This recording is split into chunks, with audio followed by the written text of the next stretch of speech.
There was a famous novel written about this called The Manchurian Candidate. So people now refer to these perfect assassins that the CIA wanted to create as Manchurian candidates because of that novel. Now, in order to develop the science to do this, the CIA destroyed many human beings. Okay, people were tortured, they were drugged, they were given electroshock therapy, and many of these people never consented. So some of the experiments the CIA did, and this was a lot of people. This is not a few people. This is a lot of people that they experimented on, and many of them never consented. It's not like they were CIA agents who knew what they were doing and they thought it was patriotic, and so they volunteered for this. That's what happens in the Bourne Identity. But many of these people were just going about their lives, and the CIA was spraying them with drugs. Out in the wild, in society, they were spraying people with drugs and stuff to see what the effects were. Some of the people that the CIA experimented on were maimed for life, and some were killed. Now, we don't have the exact numbers because all of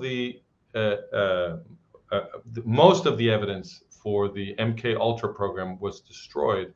I believe that was destroyed by CIA Director Richard Helms, if I'm remembering that correctly. But anyway, it was all destroyed. So we have very little. We don't have any knowledge about how many people's lives were destroyed.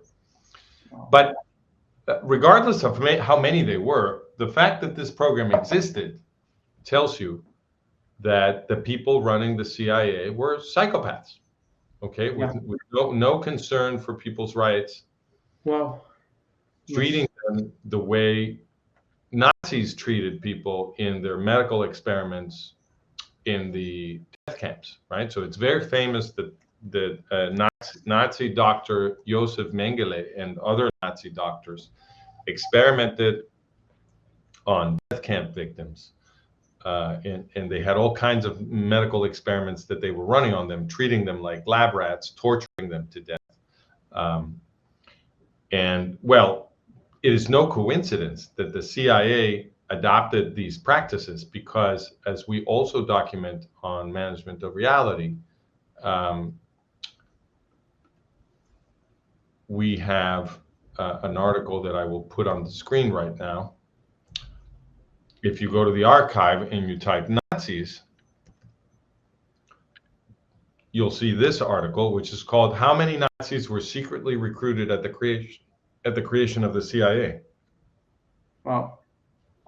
And what we document here is that, in fact, tens of thousands of Nazis, at least, I think it's many more, but at least tens of thousands of Nazis were recruited at the creation of the CIA, because what the US government did is it basically absorbed the entire intelligence infrastructure of the German Nazis in the East, of Foreign Armies East, which was the structure that was run by Nazi General Reinhard Gehlen. Okay, so they captured Gehlen at the end of the war, and Gehlen said, "Hey, I can recreate the whole Hitler's entire intelligence infrastructure in Eastern Europe." And the Americans said, "Great." The American military said, "Great, let's do it," and they did it. So of course, the CIA was behaving like a bunch of Nazis because they're a bunch of Nazis. Now, go ahead. Yeah, I'm thinking when I was in high school, when we were studying about the history of the Second World War. Yeah. I was like 14 years old, maybe something like that, and I remember thinking, thank God that the Nazis, it lost, right? Yeah. They were defeated by the Allies. Thank God that happened.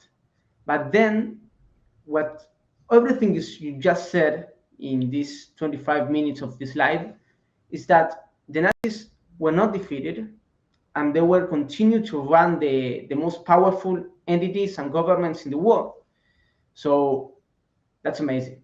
That's just unbelievable. Yep. And we have an article to explain that too. Let me put that on the screen. We have an article to explain why this makes sense, that they would absorb all of these Nazis, because they had created the Nazis in the first place. So if you go to the archive and you type eugenics, oh, there it is. You'll see that the eugenics movement, which is the parent movement that produced German Nazism, was actually very popular with the ruling elites all over the West. And in fact, the US bosses became the international leaders of the eugenics movement. And the Rockefeller network, the Carnegie network, the Ford network, and a few other great monopolists in the United States, they spent fortunes setting up the eugenics movement in the United States and elsewhere. And they sent a lot of money to Germany, and thanks to their efforts, German eugenics became German Nazism. So the German Nazis were their baby.